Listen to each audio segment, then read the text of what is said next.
Henry Moore was a street peddler, the kind who once charmed the corners of old cities with shoelaces, wind-up toys, and fabric roses that never wilted. But times had changed. Children didn't play in the streets anymore, and no one wanted a nylon flower when they could order the real ones with a swipe.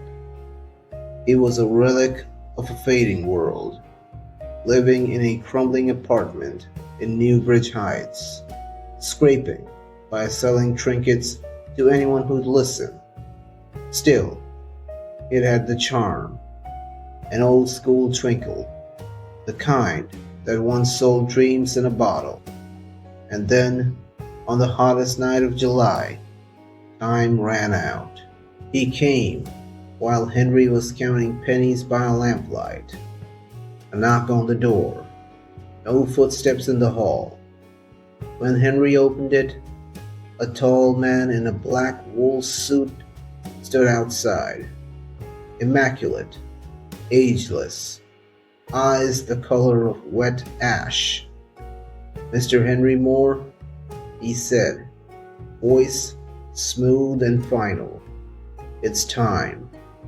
"Time for what?" "Time to go. You've had 67 years, a generous extension. Your departure is scheduled for tonight, midnight." Henry blinked. "You mean I'm gonna die?" "Yes," said the man. "My name is Morgan. Think of me as a collection agent for souls." Death, a literal suited Grim Reaper in his doorway. Henry let out a trembling laugh. "You've got the wrong guy, pal." "No mistake," Morgan said. "Your appointment is fixed in 4 hours." I'm not ready," Henry stammered. "I've still got things to sell, dreams to pitch. I've never had my big one, my one last perfect pitch. You gotta give me some time. Just a little. Just enough for one final deal." Morgan tilted his head. "A last pitch, you say?" "I was the best once," Henry pleaded. "Give me a shot. One for the angels. One deal so perfect it could sell clouds to the sky." There was a long silence. Then Morgan, almost amused, nodded. "Very well. One perfect pitch. If it satisfies the requirement, your departure is deferred indefinitely. But if no such pitch is made, you will be collected at midnight. No appeals. Understood?" The next morning, Henry woke alive and elated. He ran his fingers over the stacks of unsold junk in his room and set out on the streets with new purpose. "Just one perfect pitch," he muttered, "and I get to stay." On the ground floor of his building lived little Sally Mercer. Age 8, she was sharp, red-haired, and sweet, the kind of kid who knew every stray cat in the alley and called Henry Mr. G. They often shared root beer and old stories. Henry spinning tales of how his buttons one belonged to generals or how a scarf could summon the wind. That morning, Sally was sitting on the stoop with a bruised knee and tear-streaked cheeks. "What happened, kiddo?" Henry asked. "Tommy Becker pushed me again. Said I'm poor. Mama says we're moving soon. She can't afford the rent." Henry patted her head. "Tell you what, how about a trade? Your sadness for this." He held up a wind-up angel with spinning arms. "One for the angels, huh?" Sally giggled. "You're weird, Mr. G." "I'm vintage," he replied. As night fell, a storm brewed. Thunder growled over Newbridge Heights, and Morgan returned. This time, he stood beneath a flickering street lamp outside Henry's house. "No pitch made," Morgan said. The deadline nears. I haven't had time, Henry cried. Nothing grand's happened yet. Please, just a little longer. Morgan's eyes hardened. You misunderstood. You said a pitch, not necessarily for you. The pitch must be made. Destiny does not wait. Henry felt something stir. Wait a minute. Sally, no, not her. But Morgan was already gone, vanished into the shadows, like a flame into fog. It happened the next evening. Sally was crossing the street when a delivery truck skidded through a red light. Henry screamed her name, but he was too late. There was a sickening crush and a sound for shattering glass. She was still breathing, barely by the time paramedics arrived. Her mother wept beside her, gripping Sally's tiny hand. Henry stood frozen as Morgan appeared again, by her side, gently kneeling. In his hand was a black book. This one is not scheduled, but an opening has been created. A vacancy filled. You tricked me, Henry growled. No trick. You invoked the clause. Someone's time must come. Take me instead, Henry shouted. She's just a kid. Morgan didn't flinch. A trade then? One for the angels, indeed. If you make a pitch, one she cannot refuse. One that moves even me. I will take you in her place. Henry blinked. You'll let her live, right?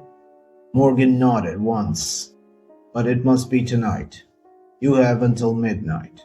Back in his apartment, Henry ransacked boxes, pulling out every trinket, ribbon, and broken-out toy he'd ever hoarded. He dusted them, polished them, laid them out on a makeshift table outside the hospital's emergency entrance.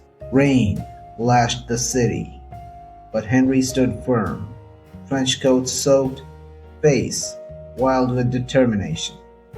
And then Morgan came. No one's here to buy, Henry. Your pitch requires a buyer, a willing heart, and it must be flawless. Henry stared, heart racing. Then footsteps echoed through the rain. A tall man with a weary face and a crooked tie emerged. Gregory Sloan, the hospital administrator. He stopped at the table, raising an eyebrow. What's this? He muttered.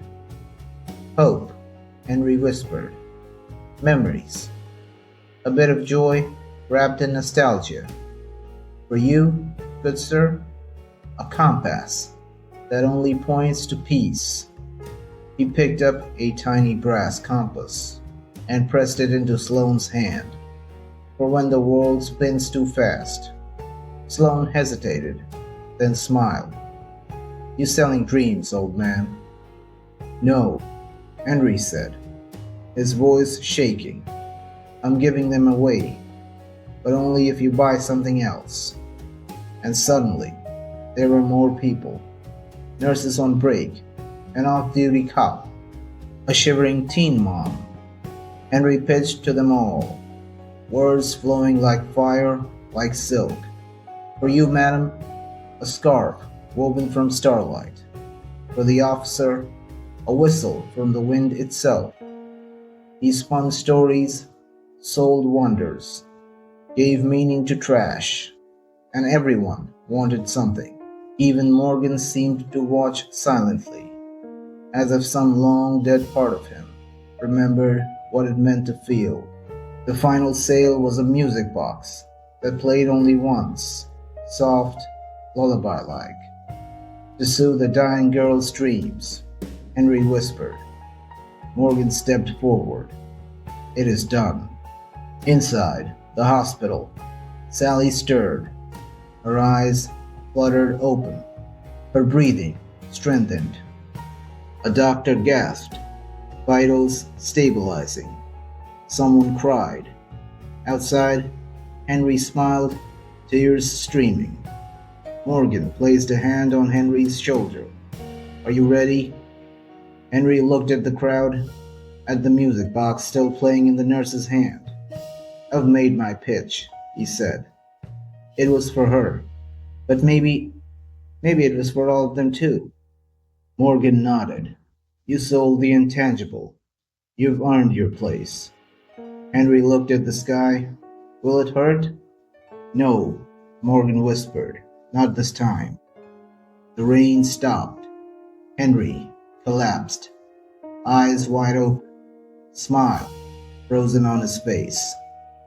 Sally recovered fully within a week.